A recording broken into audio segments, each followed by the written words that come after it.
Hello, everybody, and welcome to We Measure the World, a podcast produced by scientists for scientists. I was working with a sod farm, and we did all these treatments of irrigation and fertilizer, and we had some just clear differences, clearly better solutions. You could see it, we measured it, we showed the data. So I'm sitting there and I'm talking to the guy who owns the sod farm. He is all on board. Now, he has a consultant that works for him, though, that is not convinced. And he was trying to tell us that it wasn't too wet. And so I said, okay, let's just walk out there and look around. I walked him right past an area that I knew that he had been way overwatering. And it had just been recently planted, and I knew just where to walk to not sink in the mud, but he didn't. And as we walked across there, he literally sunk up to his knees in mud. And I just turned to him and I said, what do you think now? And he kind of smiled at me and he said, okay, you're right. Maybe we could cut back the water a little bit. That's just a small taste of what we have in store for you today. We Measure the World explores interesting environmental research trends, solutions to research issues, and tools to better understand the entire soil-plant atmosphere continuum. Stay current on applied environmental research, measurement methods, and more. Thanks for joining us. Today's guest is Dr. Bryan Hopkins, a professor in the Plant and Wildlife Sciences Department at Brigham Young University. Dr. Hopkins received his PhD in agronomy at Kansas State University, is a professional soil scientist certified by the Soil Science Society of America, and has received numerous awards for his contributions to the field of agronomy and soil science. He is internationally recognized as an expert in plant nutrition and soil fertility in urban and agricultural systems. His research is focused on nutrient, soil, and water science as they impact society and the environment. He has authored over 100 peer-reviewed publications, as well as hundreds of extension and research reports. Today, he's here to talk to us about his turfgrass research. I started a landscape company when I was about 20 years old, and I made some mistakes and decided I needed to take some classes, and I really fell in love with soil science, and I ended up getting a PhD in soil science, if you can believe that. I have worked in the industry as in both private industry and then in academia. A lot of professors start in academia and then go into private industry. I actually went the other way. I started in private industry and went into academia because, frankly, I really love research. I love discovery. I do work in row crops as well as turf grass, and more spending time in the turf grass world, looking at ways to improve the environment. I'm pretty passionate about those kinds of things. I think it's really important to have plants in the environment. Some people's solutions to some of the environmental problems that we have in the world are to get rid of the plants, which is ridiculous. We need plants. Plants help provide oxygen and they sequester carbon into the soils, and they do so many things for us, including mental health in the urban environment. There's a list of about 24 things that I included in a recent publication of reasons why we should have plants. So the problem is that doesn't come without cost in terms of both financial as well as environmental. And so our research is really focused on being able to have plants, but how do we do that without these negative impacts?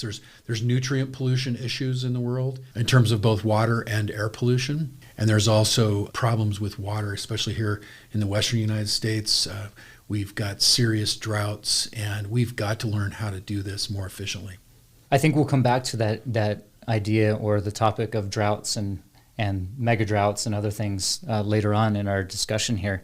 So can you introduce us then to this specific turfgrass project that's going on at BYU? How did that all get started? I started using meter equipment, which at that time was Decagon, many decades ago in some of my potato research. A few years ago, though, we started this turfgrass project where we established this research with these new Teros 21 sensors. And at first it was more or less a demonstration just to see how it would work in a turfgrass system. I'll be honest with you, at the time I thought I was pretty good irrigator. I thought I'm really good at this. I teach it, for goodness sakes. And what I discovered using the sensors is that I was not a good irrigator, and that we were wasting a lot of water, which wastes nutrients, and it can even move pesticides out of the system. And so it allowed us to start fine-tuning our irrigation. And then that, once we kind of worked through some just initial demonstration, it actually ended up moving into several research projects where we're looking at how best to irrigate turf grass, how that interacts with nutrients, and what that means in terms of drought response.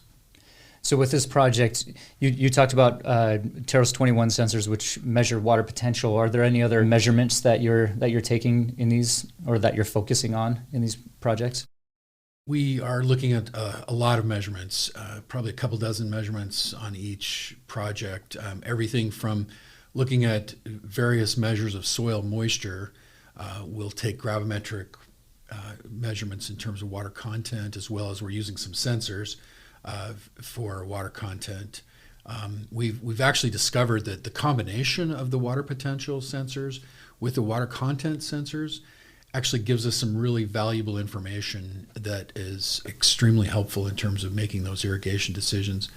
We're also looking at a lot of biological measurements, in terms of, for example, normalized difference vegetative index, NDVI. We're looking at canopy temperatures, what the effect is on growth in terms of shoot root growth, root depth, those types of things. Mm-hmm. You talked about how this has been influencing how you irrigate. Are you doing fertigation as well, or is this just strictly irrigation with nutrients added separately? Is that correct? Yeah. So as of now, our research is not including fertigation, okay. But we do have some trials where we are looking at fertilizer applications in terms of both dry, granular type of fertilizers as well as some liquid fertilizers. And of course, that would really be highly correlated to fertigation. And we are interested in using fertigation as an option in conjunction with these research trials. So what are some of the challenges then that you're facing in this kind of research? Probably the biggest challenge in the turfgrass world is variability in terms of the irrigation systems. So for example, we have a project on BYU's Lavelle Edwards Stadium field. And we've installed 2 nests of sensors in 2 distinct areas of the field. And we asked the field manager, John Quist, to identify kind of a perpetually dry part of the field. And so we installed some sensors there. And then we said, let's put the other nest of sensors in an area that's more typical, so that we could measure the variability. So the problem with that is that we're seeing that variability, but the system, kind of irrigates, and if unless you're willing to go out there and drag a hose and kind of spot irrigate, it's really not conducive to actually saving water. Now we're working in my company as well as in my research, we're working on some things that would potentially look at making that possible. The technology is here now to be able to variable rate irrigate better in these fields. And we're also doing some variable rate irrigation work in conjunction with Meter Group in crops, and we've found some really phenomenal findings, and that's coupled with some variable rate technology that is really cutting edge in terms of farm fields. Installing a variable rate irrigation system where I can essentially dial the water up or down at any particular spot in the field. Not having that capability in most urban systems is a problem. The technology's here. We've got several things that would allow us to do that. And so I don't think it's that far out. But we're sort of looking forward at that and saying, okay, someday when this is more common, how are we going to control the system in terms of being able to say, okay, this is a dry spot, and exactly how dry is it, and is it ready to be irrigated? And then just turn the water on that spot, versus turning on the water on the entire area. So what do you think are some of the roadblocks, if the technology is here, for allowing that technology to expand outside of just research projects or the ability to install something like that? I'm on this tour right now going around the country, taking samples and visiting with various professional and collegiate field managers. And, and they often say to me, this is working well for me, and I really am not comfortable making any changes because there's too much on the line. Mm-hmm. They have a system that works. They know it's not ideal, but it works. And if you're the grounds manager for an NFL team, for example, that field has got to not only look great, but it's got to perform really well, or you're going to hear about it and potentially lose your job. So that's an issue. Just having the end users recognize that the technology is valuable and it would work and wouldn't be a step backwards for them. Of course, the budgets are always a roadblock. The other thing too is just skepticism. We get folks claiming all sorts of things. And I'm skeptical too. When I hear about new technology, we end up doing the research, and I'd say 99% of the stuff that we test, it doesn't deliver exactly what's promised. And so there's a healthy level of skepticism out there. And that's the case with this type of technology too. It's like, well, does it really work? So my job as a researcher is to figure that out and to measure the effects and to be able to then, teach the folks that, hey, this is a system that works. But then it takes some adoption time to get where it's going to actually make a difference and people are going to use that technology. In what you've seen with your research and then going and visiting these other places, are some of these issues mainly dealing with overwatering or underwatering, or is there any pattern that you're seeing in what they're doing and what they could improve upon? Yeah, everybody overwaters. And everybody over-fertilizes too. And that's something that's a little unique about me. I'm actually a soil chemist and not a soil physicist. And I come about this from the chemistry, the nutrition side of it. Those two things go hand in hand though. And if I'm over irrigating, it's also negatively impacting my plant nutrition. And so that's of interest to me. And we end up leaching nutrients into the groundwater, or they end up running off into surface water, or they end up in the atmosphere in the case of nitrogen, for example. And all those are pollutants. So we don't want that. And plus, we're just being wasteful. It takes natural resources to create these fertilizers. And of course, water is valuable and increasingly scarce. So we've got to figure out ways to do it more efficiently. So our data shows, and not just my data, but other scientists' data, shows that the average homeowner puts on 2 to 3 times more water than what they need. My experience in sports turf is that it's probably even higher than that. And similar in golf. I think that there typically are 3 to 4 times too much water. How then does overwatering or over-fertilizing affect the turf grass itself? Over-fertilizing and overwatering can have a negative effect. A lot of times we can get away with it, and we'll have green grass, and we think everything's okay. Our data, though, shows that the longevity of the grass declines. You get shallower roots, which then requires more water. If I'm saturated, the roots need oxygen, and they just won't grow deep in the saturated soil. They tend to stay in the top 2 or 3 inches where they can get a little bit of oxygen from the atmosphere.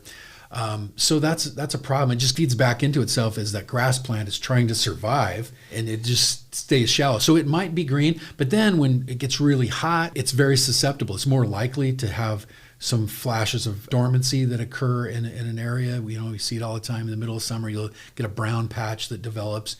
The grass isn't dead, it's just slid into dormancy, and it's usually because I've got really shallow roots because of overwatering. And then excess fertilizer, though, is also a problem. Again, there's the environmental issues, but in terms of the health of the plant, it's not good to have too much nitrogen. Nitrogen is really the big ticket item. It's the number one in terms of impact. Excess nitrogen causes excess shoot growth at the expense of root growth. It also can result in more diseases. I can get more damage from insects. And of course, deficiencies are a problem, but most of the time I'm not running into deficiencies. Usually it's not a lack of fertilization, it's over-fertilization. Phosphorus would be another example. It's a macronutrient like nitrogen, and the average sports turf manager, the average homeowner, has over-applied phosphorus to the point where it can actually become toxic. We can create phosphorus-induced micronutrient deficiencies. And so one of the things we focus on is doing soil testing, making sure that I'm applying the right amount of nutrients. But in the case, especially nitrogen, if I'm not doing the water right, it actually makes doing the fertilization a real problem. How then does that affect the performance of the turf itself? For the average lawn that's not subject to a lot of traffic, like my front lawn, for example, it's mostly an aesthetics thing. Of course, I can have some other performance issues in terms of it not looking well, or it can become more compacted and those kinds of things. That's probably one of the bigger problems with overwatering. Also, a higher incidence of disease. In terms of performance of a surface that requires, very excellent footing and having a really tight-knit surface, like in football, it is one of my specialties. It's one of the most demanding because I have to have a surface that players can just turn on and cut and without having an injury to them and without slipping, and it's got to perform well. So by having shallow roots, that grass is more likely to tear out. It's more likely to cause injuries to these athletes. We get a lot of injuries every year in the sports turf world because of the surface. It's important to water right and fertilize right so that I get a nice tight surface.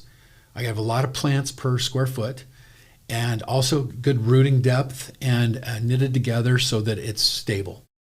Are there any particular varieties of grasses that perform better, for instance, in a football field versus a golf course? And these are more than likely different varieties than you'd see maybe in your lawns as a homeowner? Let me back up and talk about species first. So that's a really interesting thing. Number one, species of grass in the world is Kentucky bluegrass, which is a cool season grass. Number one warm season grass in the southern United States and other warm regions of the world is Bermuda grass. So there's a huge difference between these two. Because of climate change, it's getting warmer. My thermometer over the last few years shows that like in Provo, Utah, where I live, the climate's getting warmer, and it's more and more difficult to grow Kentucky bluegrass, and it takes more water to grow Kentucky bluegrass. And so we're actually looking in Provo at Bermuda grass. And as I go around the country, I'm seeing more and more places where Bermuda grass is starting to be grown, and other warm season grasses are being grown further north, which is a good thing for the water part of this, because our data is showing that we need less water. And also they root deeper, and Bermuda grass tends to be a better surface to play sports on, for example. It's got its problems. The nice thing about Kentucky bluegrass is it doesn't get too thatchy, form a thatch. Thatch is a normal part of what turfgrass develops, and the bluegrass breeders have pretty well taken that mostly out of it. We still get a little thatch, but it's usually not a problem. Bermuda grass is a really bad problem with thatch, as is bent grass. So like on golf course greens, bent grass is the most common. So all those are considerations when we're looking at this. But from a water standpoint, I'm particularly interested in seeing more and more bluegrass being replaced with Bermuda grass or other warm season grasses. We really like that. Do you ever have to deal with other species or varieties of grass becoming entrenched in the fields themselves? The biggest problem in sports turf and golf is annual bluegrass. There are scientists doing research, like at Penn State, for example. They're actually trying to convert annual bluegrass into a usable grass. Actually performs pretty well in golf greens. Some challenges to getting that to market in terms of being able to grow enough seed and those kinds of things. But yeah, that's really the biggest problem in sports turf is annual bluegrass. And the reason is because we're mowing it shorter than it wants to be mowed.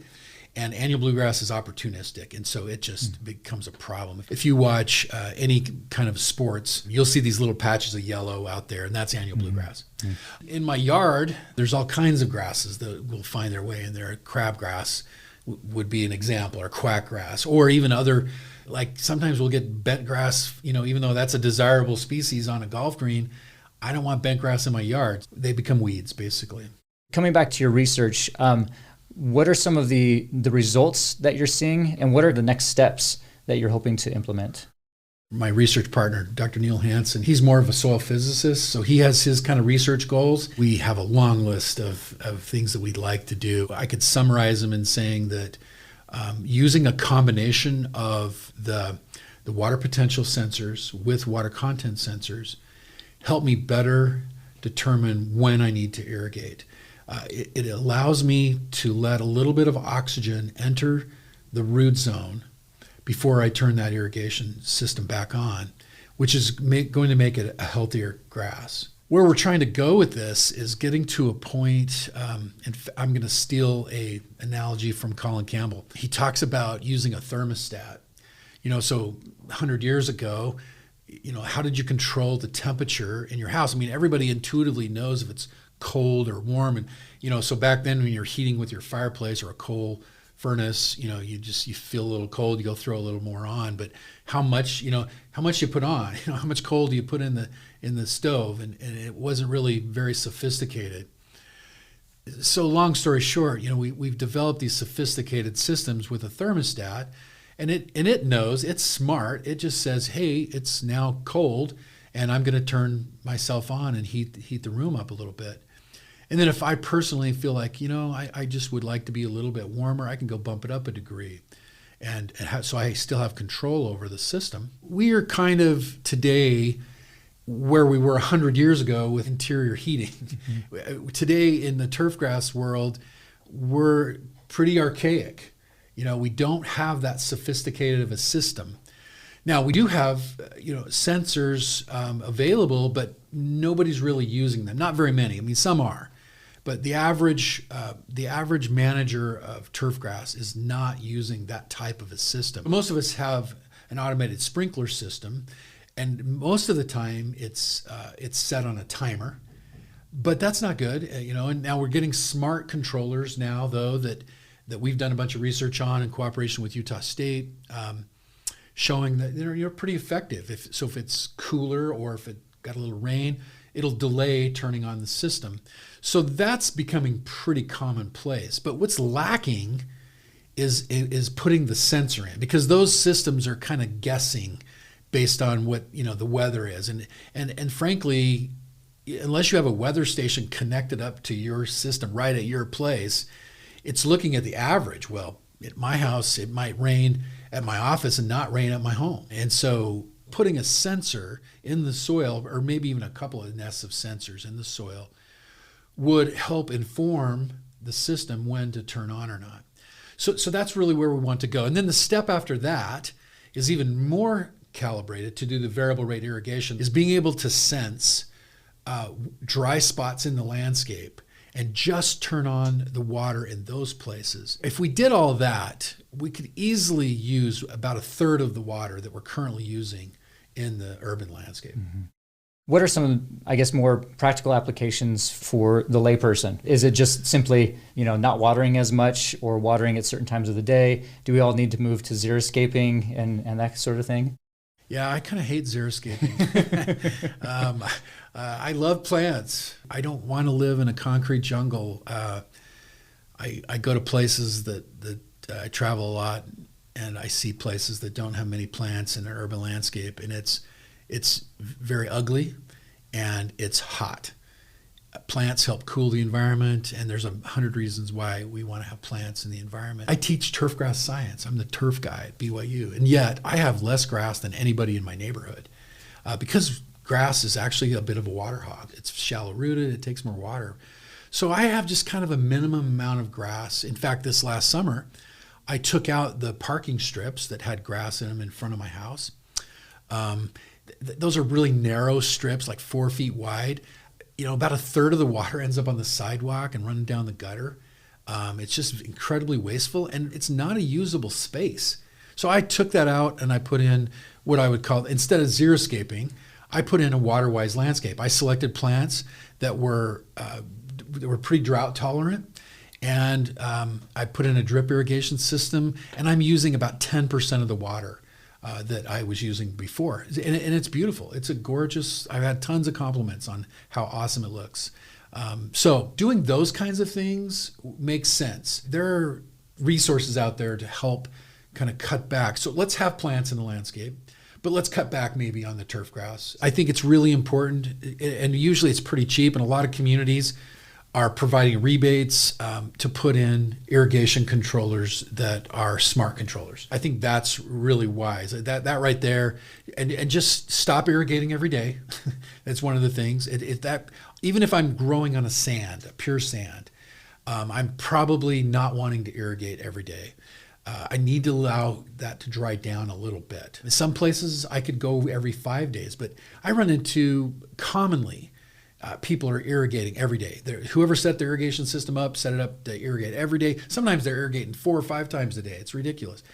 and it's just completely wasteful of water. So we could just do those kind of easy things that are not very expensive and just could cut back the amount of water that you're using without being very sophisticated. With the traditions of some of these turf managers at football fields, and there's just so much decades of this traditional knowledge, and it's real difficult to kind of break that cycle. How can we get that ball rolling?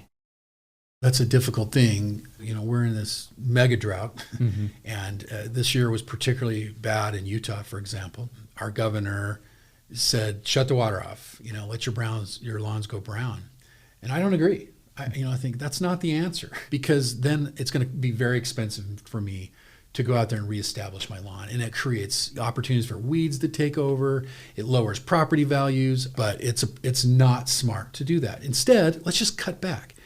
If everybody I think if you just said, okay, everybody, you got half as much water as you had last year, that alone would be a solution. It's like, we don't need to have the lawns go brown, but let's use half as much water, or even a third. I get involved with quite a bit of consulting, helping folks with these kinds of things. In every single case, I've always been able to have huge water savings, conservatively getting people down to using about 25% of the water that they were using previously without going to xeriscaping. We might include some xeriscaping in the landscape. There might be some areas in the landscape that, like, we've put in some bark or some rock or some hardscape, but I've still got plants in my landscape, but I'm doing it with a whole lot less water. So I think that maybe they need to start charging a little more for water, or providing incentives for folks to take out their parking strips, for example. And some communities are doing that. Some communities are raising the price of water. Some communities are providing incentives for smart controllers, or providing incentives for taking out your grass strips. If I was the governor, I think that's what I would do. To be quite honest with you, I'm talking about turf grass, but the reality is that the vast majority of our water is used in agriculture. And so we absolutely need to be focused in the urban environment of being water conscious. But we really need to look at agriculture and find ways of being water wise there. There's less waste per acre in the farms. Farmers tend to be more efficient. So the homeowner is putting on 2 to 3 times more water than they need. Farmers are not that bad. They're better managers. But there's still room for improvement in our experience. And in fact, some of our research with Meter Group, we've seen some massive savings. We've got one research project where the grower is just ecstatic with, not only did he save water, but he actually made more money. He has a better crop, and he had less costs. And so he was really thrilled with that. So there are ways of doing it, but it's a package deal. We got to look at ag and the urban environment. We need to change some of these laws that are a little archaic, that prevent people from being, especially farmers, from being water wise. There's this often laws in place that say, if you don't use your water, you're going to lose your water rights. Well, there's no motivation to save water then. It's like, let's change the water laws so that person doesn't have their water rights at risk, and yet they can get compensated some way, or there's some motivation to conserve water. I had some questions about the conversation between a lot of places switching to artificial sports turf from the natural grasses. Are there things that turf managers can do to improve the quality of the turf in the face of this growing artificial turf market? I feel pretty passionately about this. I'm not a big fan of artificial turf for a variety of reasons. There's a lot of research that shows that relatively higher injury rates for athletes. And to me, that's almost number one. If you've got significantly higher injury rates for certain types of injuries, that's a problem. They also are very hot, and it really puts people at risk. We tend to, maybe at the professional and collegiate levels, manage that better. But I've had some experiences and could give some stories of young people who are playing sports on artificial surfaces, and it's too hot. I used to coach high school football, and we had an artificial field, and I hated it. It made it miserable to be out there. My players hated it. They liked how pretty it was, which is kind of, I think, why people want sort of a status thing. It's like, oh, we got this great, but it's not. Is it a better surface? No, it's not a better surface unless it's not managed right. Now, there are some cases where it's sort of the only choice. Like, for example, BYU, we have intramural fields, and they just constant activity on them. And really, the artificial surface is about the only choice we have. The artificial turf companies are getting better. Like, these surfaces are better than when I played football back a long time ago. They're much better. But I just am not a big fan overall because of these potential dangers. It's not uncommon in the middle of summer for these surfaces to be 150, 160. We've even measured at BYU, we've measured as high as 190 degrees right at the surface. And that's hot enough to melt cleats. If I do it right, I can have just as good or better of a surface for less money or the same money if we just do it right. Now, there's a whole lot that goes into that, and much more than just water and fertilizer. But we can do that. And I can show you examples. BYU Lavelle Edwards Stadium is a good example. It's a great surface. It's impressive. I've also, like I said, coached high school football, and I've been on some terrible surfaces. And it's criminal how badly some of these schools are neglecting these surfaces and putting athletes at risk. And so then they see these artificial surfaces as this, we can get, well, if you just take the same money and hire somebody who knows what they're doing and get it managed right, you can actually have a safer surface and it can look just as good. There's certainly some advantages of artificial. I mean, one thing is I don't have to paint them as often. Mm-hmm. That's a huge thing, especially for a high school. That's a big expense. Paint is not cheap. It's a little sophisticated to paint it right. I'll admit there's definitely pros and cons. So water gets brought up a lot. It's like, hey, we need to switch over because we don't need to use water on these artificial surfaces. That's a little bit of a misconception. When we're doing a build and we end up doing an artificial surface, I recommend having availability of water on the surface. One reason would be to help cool it, even though that's a very temporary effect. It cools it, might last an hour before it heats back up again. But that can be something that makes it a safer surface. The other thing too, though, is that the soil is great at decomposing things. It's got all these microbes, and they're great at taking all these nasties and decomposing them. And the artificial surfaces aren't good at that. Mm-hmm. So blood, vomit, sweat, spit, skin, all those things that end up on those surfaces, those are a danger. They represent a danger to participants, and they need to be washed down. Technically, you would definitely use less water on an artificial surface, depending on how much play it gets. But on average, you're going to use less water. But in my argument, it shouldn't be zero water because of the reasons I've cited. Mm-hmm. Yeah, I was thinking artificial surfaces might also contribute to heat island effect. We talked earlier about urban environments and trying to incorporate more plants to kind of mitigate that effect. I would assume that bringing in a artificial surface would then exacerbate instead of resolving the issue. You're exactly right. It does. And in fact, it's even measurable. And there's been several studies that show, we talk about conserving water, but we're also interested in conserving energy too, right? And that heat island effect ends up costing us energy. Mm-hmm. And so I think that it's smart to have plants in the landscape to help us conserve energy and have less of a heat island effect in the urban environment. Lavelle Edwards Stadium there at BYU has beautiful natural turf, but I know that the baseball field, didn't it just recently switch over to artificial turf? If I remember right, weren't they able to put some heating elements underneath the field, and they wanted to be able to plow the field easier so that they can play these early spring? And would there have been a different solution than to mitigate some of these concerns with a natural surface? Professional soccer, they don't even want to talk about artificial. Baseball is kind of in that way. 32 teams, you only have 3 professional teams that have artificial surfaces. We have data actually shows that it's a different game. The ball bounces differently. Mm-hmm. Like with football, it's a little bit of a different game, but with a sport like baseball, it's really very much a different game. Soccer too, it's a different game. And so in some ways, to me, that's not a good thing when you get home team advantage, et cetera.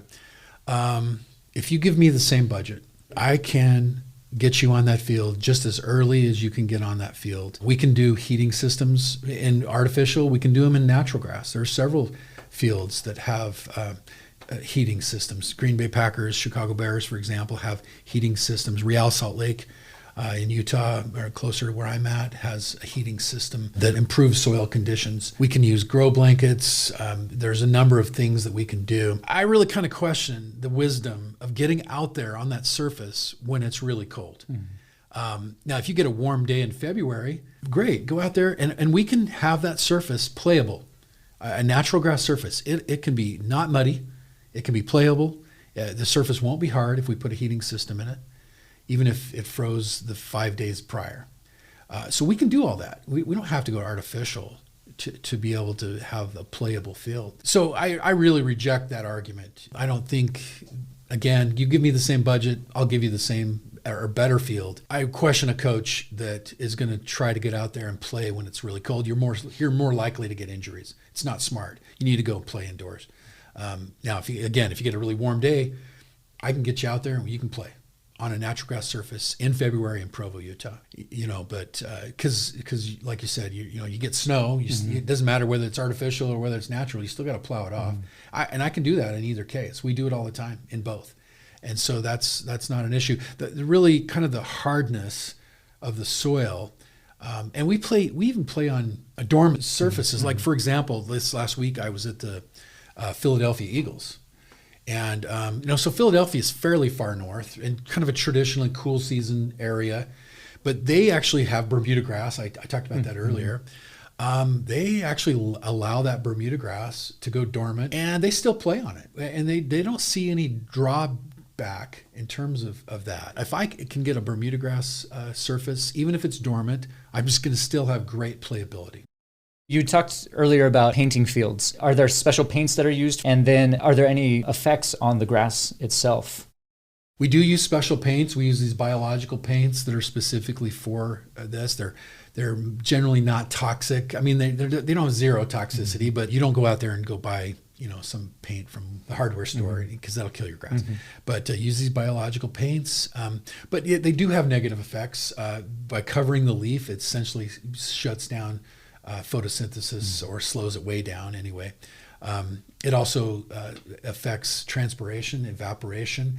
So that's coming back to the water thing. It's actually a little bit of a problem because what we found is that, like in the middle of a big logo that's been painted, and it's been painted repeatedly throughout a season, it's usually wetter because there's less evapotranspiration in those spots. If you go and look at the end of a season at an area that's been painted all season long, you'll see that the grass is thinner and not as healthy.